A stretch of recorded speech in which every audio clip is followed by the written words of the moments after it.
네, 제가 군수하기 전에 두 번 국회의원에 출마해서 떨어졌고, 그리고 2002년도에 이제 서천 군수에 당선돼서 세 번 연속 또 군수를 했고요. 그리고 또 군수 끝난 이후에 지난번 20대 선거에 또 국회의원 선거에서 떨어졌는데 세 번의 실패와 세 번의 성공을 했습니다. 이번에 도전하면은 국회의원 선거에 네 번째 도전하는 것이고요. 그동안 이제 군정 경험과 그리고 또 지난 국회의원 선거 이후에 청와대에 들어가서 자치분권 비서관으로 국정을 경험했고, 또 그 이후에는 충청남도 정무부지사로 내려와서 또 도정을 경험했는데요.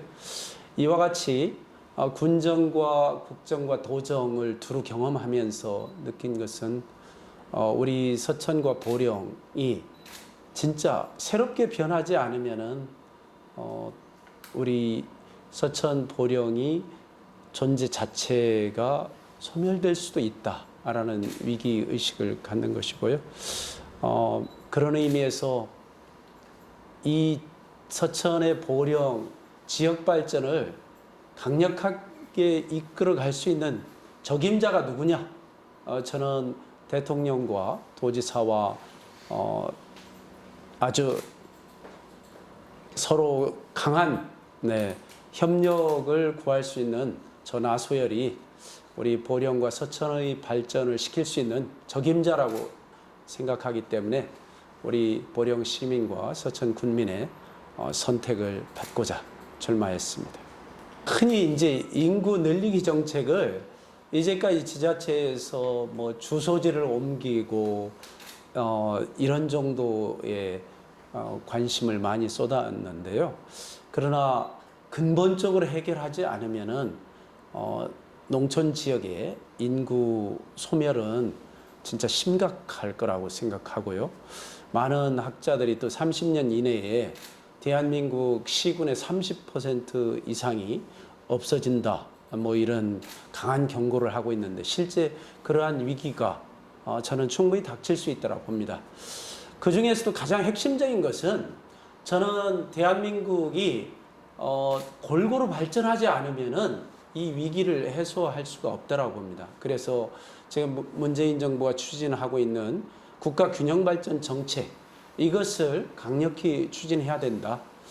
과거 노무현 대통령께서 사실은 균형 발전 정책을 추진하기 위해서 세종시를 만들고 혁신도시를 시도에 만들어서 인구를 분산시키려고 했습니다. 그러나 이명박 박근혜 정부 거의 10년 동안 다시 수도권 규제 완화로 이것을 폐지했거든요. 그래 다시 수도권으로 기업과 인구가 집중되기 시작했는데, 이러한 역기능을 해소하기 위해서 문재인 정부 들어와서 다시 국가균형발전 정책을 국정과제로 내세웠고, 이러한 국정과제를 강력하게 추진하지 않으면은 농촌 지역의 인구 위기, 이것은 심각하다. 그래서 제가 국회의원에 당선되면은 진짜 이 국가균형발전 정책 강력히 추진할 수 있도록 입법적으로나 정책적으로 최대한 열심히 뛰고자 하고요. 그런 다음에 중요한 것들은, 제가 이제 충남 부지사로 있을 때 충남이라는 데가 사실은 불균형 발전 정책을 추진했다라고 봐도 과언이 아닙니다. 천안, 아산, 당진과 같은 북부는 공장도 많이 들어오고 인구도 늘어나고 그랬는데, 사실은 서남북권, 서천, 보령을 포함한 뭐 부여, 청양, 금산 이런 데는 굉장히 낙후 지역으로 인구도 많이 감소하는 지역이 돼버렸거든요. 이러한 문제를 해소하기 위해서는 각 지역마다 특화 산업을 육성시켜야 된다. 그래서 각 시군의 특화 산업을 육성할 수 있는 계획을 세웠었고요. 그런 의미에서 우리 서천은 이제 해양 바이오를 중심으로 해서 기존의 이제 국립생태원이나 국가 국립해양생물자원관 그리고 국가생태산업단지 이와 같은 대안 사업을 중심으로 해서 서천은 생태 도시로 이제 발전할 수 있는 기반을 만들어냈고요. 그리고 이제 대통령께서 서천을 해양 바이오 산업을 육성을 적극적으로 지원하겠다라고 한 이후에 이제 국가산업단지에 해양 관련 국가기관이라든가 기업들이 유치되는 데 많은 탄력을 받고 있습니다. 그래서 새로운 산업을 통해서 성장해야 되고요.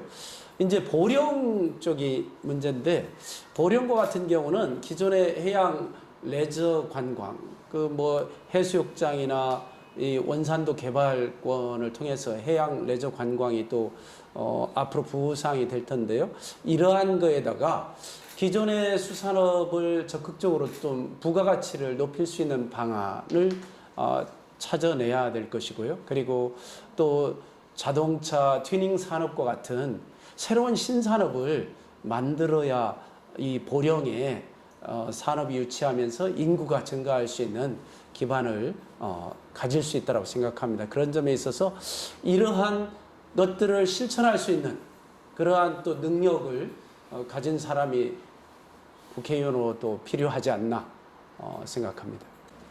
서천은 정부 대안 사업인 국립생태원하고 국립해양생물자원관 그리고 80만 평 이상의 국가생태산업단지 이 세 가지를 중심으로 해서 과거 제가 군수 시절에 대안 사업을 유치를 했고요.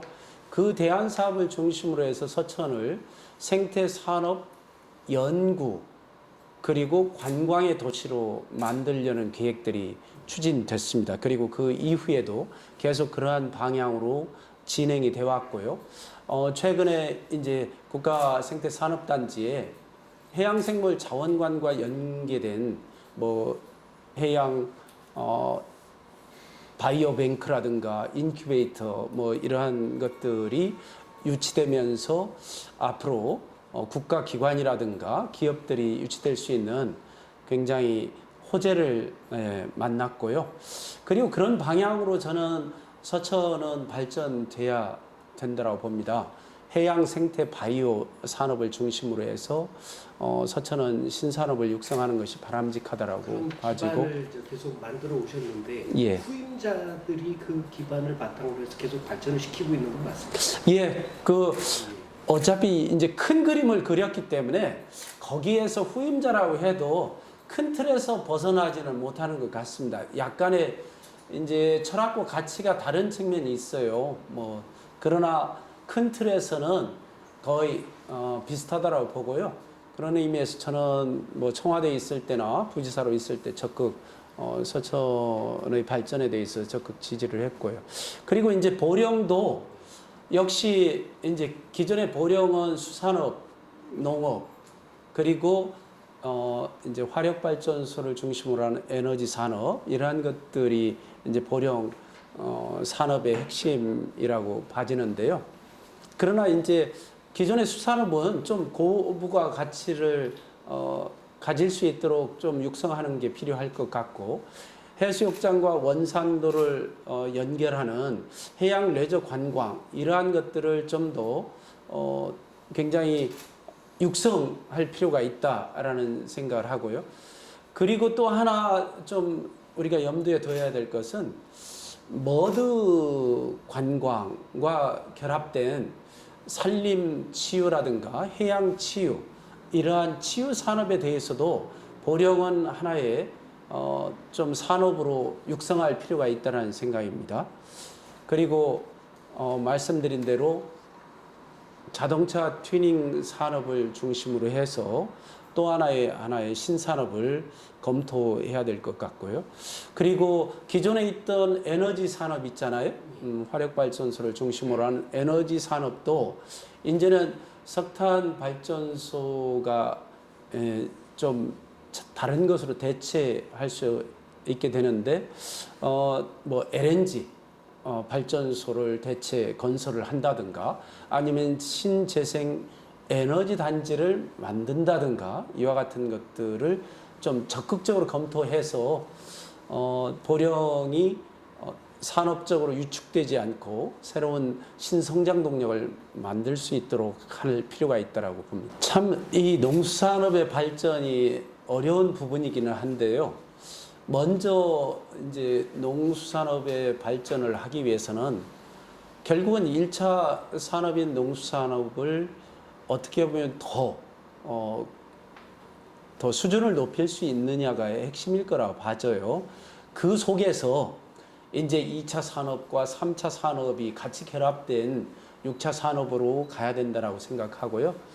1차 농수산업의 질을 좀 더 높이기 위해서는 이제 작부 체계를 이제 기후나 토양에 맞게 잘 개선을 한다든가 아니면은 또 여러 가지 품질 개선을 위한 다양한 노력 그리고 친환경 농수산업을 좀 더 강화할 필요가 있다라는 생각이 들거든요. 이러한 다양한 방식으로 1차 농수산업의 분야를 좀 더 수준을 높일 필요가 있고요. 거기에 이제 농수산업에 대한 좀 기술 투자라든가 이러한 것들을 대폭 늘려서 우리나라의 농수산업의 가공 분야를 좀 더 질의 경쟁력을 높일 필요가 있다는 생각을 하고요.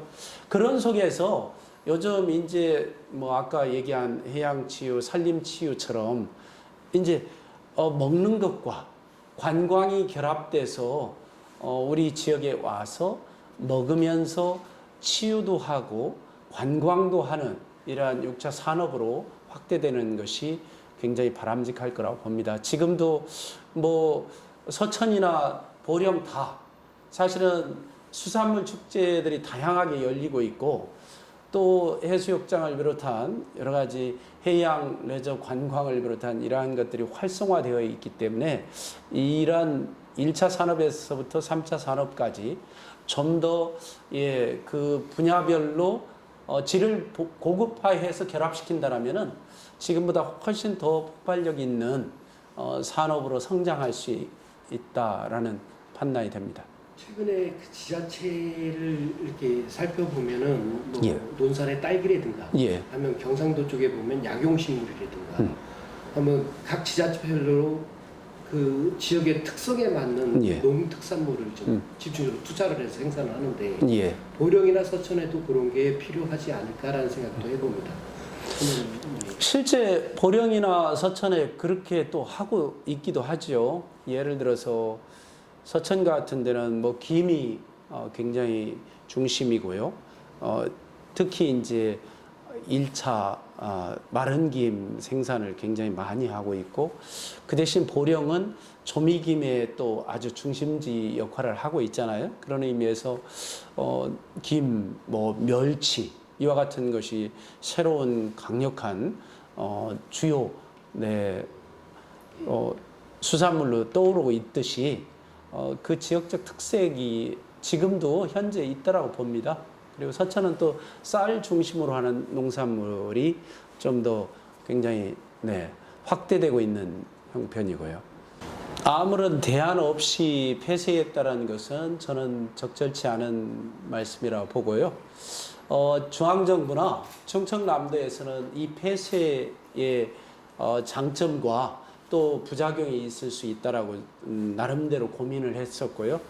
그런데 이제 미세먼지가 많이 나오고 사실은 내구 연한이 지났기 때문에 이것을 불가피하게 이제 폐쇄를 하자라는 결정을 했던 것이고 그리고 이제 고용 대책이나 그 이후에 혹시 세수의 감소 이러한 부분들을 염려해서 LNG 발전소로 대체하는 것은 저는 마땅히 해야 될 일이라고 보고요. 충청남도는 강력하게 앞으로도 LNG 대체에 관련돼서는 중앙정부와 할 계획으로 있습니다. 그런데 이제 모든 것은 100% 만족할 수는 없는 거고 장단점이 있는데 어떻게 보면 후유증을 최소화하면서 긍정적인 측면을 최대화하는 것이 정책의 과제이기 때문에 저는 우리 충청남도의 양성주 지사님과 중앙정부가 그러한 고민을 충분히 하고 있고요. 제가 부지사로 있을 때도 그런 부분들에 대해서 중앙정부 청와대 충청남도에 강력히 말씀을 드렸고 그러한 것에 대해서 동의를 받은 바가 있습니다. 앞으로 우리 보령시에 뭐 문제가 없도록 적극적으로 대안을 마련하도록 하겠습니다. 신서천 화력발전소를 건설하는데 이제 중부발전과 이행 협약서를 쓴 게 전데요. 거기에 나와 있는 내용대로 한다라면은 동백정 복원뿐만이 아니라 여러 가지 이제 다양한 사업들이 있습니다.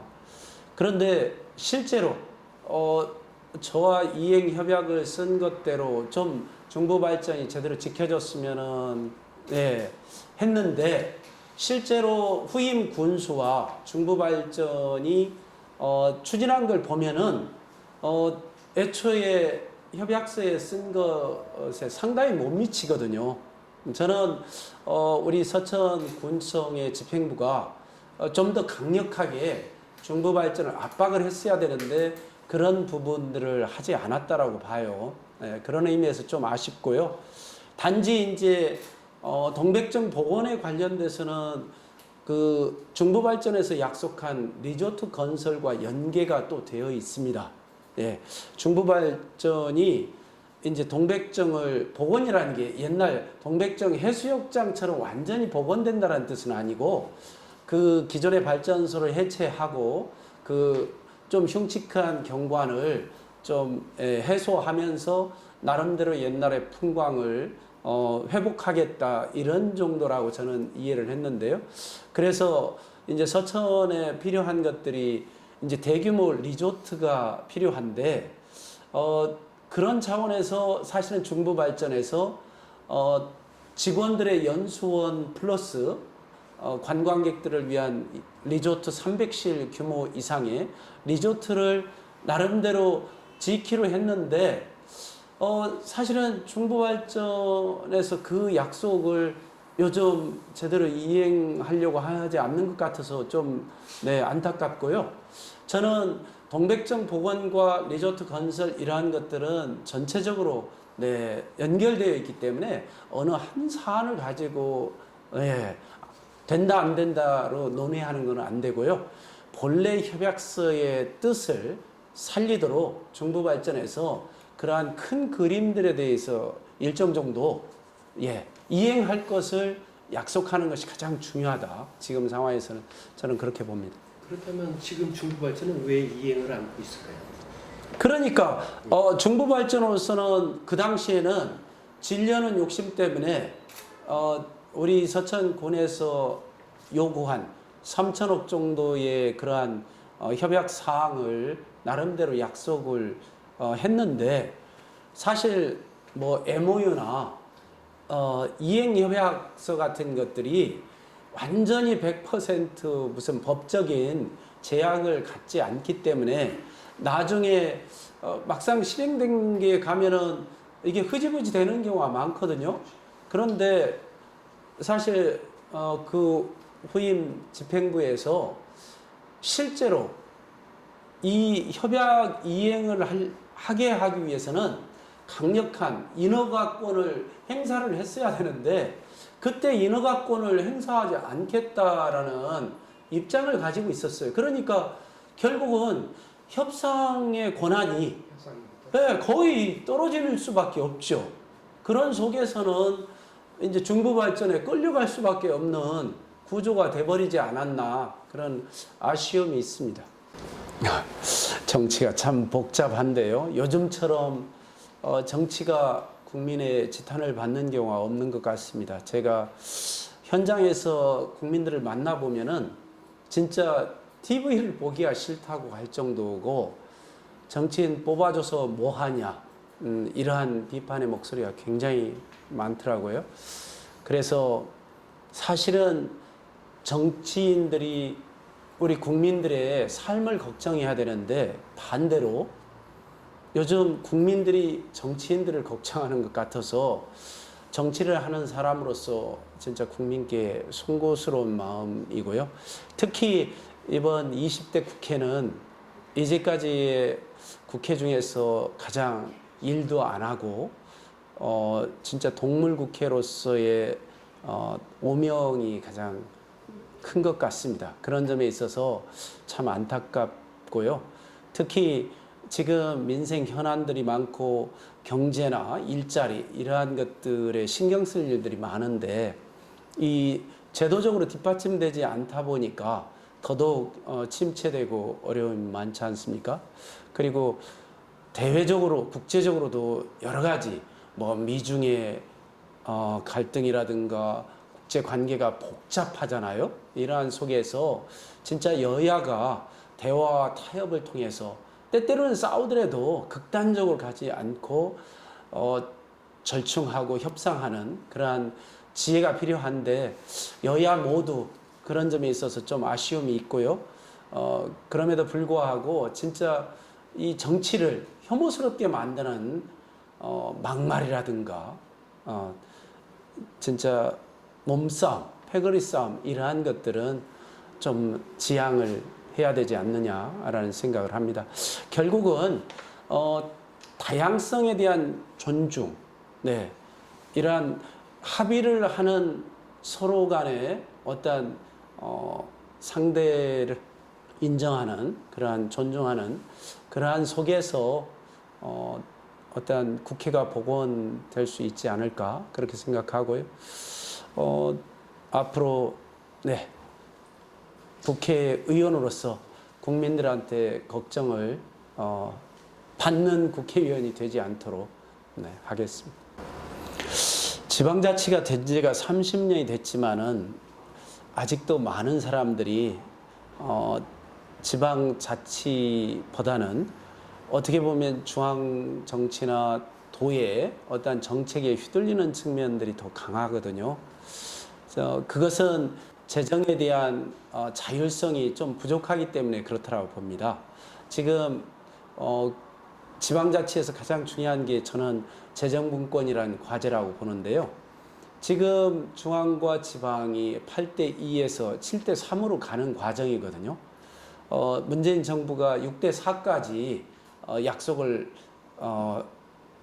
지키겠다 이렇게 했지만은 실제로 그게 현실적으로는 어려운 것 같습니다. 7대3 정도 지키는 것이 현실적인 목표가 될 거라고 보고 실제 제가 청와대 자치분권 비서관으로 있을 때 재정분권의 초안을 만들어 놓고 나왔습니다. 그래서 제가 나오자마자 얼마 안 있다가 재정 이양이 지방으로 상당히 됐거든요. 그래서 지금 7대3으로 가는 중인데 재정의 자율성이 있어야 독자적으로 우리 시군에 필요한 사업을 우리 시군의 공무원들이나 주민들이 설계할 수 있거든요. 그 속에서 지방의 창의적인 정책, 사업들이 저는 나올 수 있다고 봅니다. 그런 의미에서 재정분권이 더 확대돼야 된다고 생각하고요. 두 번째는 사실은 지방자치의 핵심적인 줄거리는 지방자치법에 규정이 되어 있는데 조직권이라든가 뭐 인사 이러한 모든 권한들이 아직은 굉장히 제한되어 있습니다. 그래서 지방에서 자율적으로 좀 조직 인사를 할 수 있는 권한들을 더 확대할 필요가 있다. 물론 무한정 확대하면은 너무 지방이 또 방만하게 운영할까봐 걱정하는 분들이 많은데 그럼에도 불구하고 어린아이가 자전거를 탈 때 항상 제가 넘어질 거야 라고 생각해서 끝까지 잡아주면은 결코 독립을 하지 못하거든요. 그러니까 때때로는 과감하게 좀 뒤에서 자전거를 잡아주다가 어느 순간 살짝 띄워주면서 자율성이 더 강화되고 확대될 수 있도록 중앙정부에서 재정이라든가 조직 인사의 이러한 권한들을 좀 더 대폭 이양을 하는 그러한 노력들이 필요하다고 생각을 합니다. 그런 것이 실천이 되려면 자립도가 높아야 나름대로 되지 않을까요? 중앙 정부에 의존하지 않고. 자립도가 높으면은 가장 이상적이죠. 그런데 우리나라는 애초부터 불균형 발전 정책으로 이 지방과 수도권과 지방의 재정 자립도가 너무 차이가 많이 나거든요. 그래서 현실적으로 여기에서 모든 재정의 어떤 이전이 없이 스스로 다 알아서 하라고 자유를 줘버리면은 그거는 수도권과 지방의 불균이 더 심화가 됩니다. 그래서 재정이 풍부한 곳에서 부족한 곳으로 재정을 이전을 하는 게 이제 뭐 예를 들면은 교부세나 이런 것들 통해서 이전을 해주거든요. 그러한 것들은 현실적으로 저는 유지해야 된다고 보고요. 제가 말씀드리는 것은 장기적으로는 아까 얘기한 국가 균형 발전 정책을 통해서 지역이 그게 신산업 경쟁력을 갖추도록 하고 거기에 인구가 어느 정도 증가가 되고 재정 자립도도 높아지고 이러한 진행이 상당 부분 된 다음에 지금 말씀하시는 대로 외국처럼 뭐 주정부가 거의 전부 자립하듯이 이렇게 될 수 있다라는 것이죠. 근데 현재 우리나라의 지방과 수도권의 재정 상황을 보면은 그러한 완전한 자립은 현실적으로 저는 불가능하다고 보고요. 장기적으로 지역이 그러한 재정 자립도를 높일 수 있는 방안을 저는 중앙정부가 계속 정책적으로 밀어줘야 된다. 그 이후에 완전한 지방의 자율성을 가지도록 하는 게 필요하다고 봅니다. 저는 지방이 제대로 재정적으로 그리고 인재에 있어서도 독립적으로 돼야 지방이 살아난다. 그래서 그렇게 하는 것이 저는 지역을 살리는 가장 지름길이라고 생각합니다.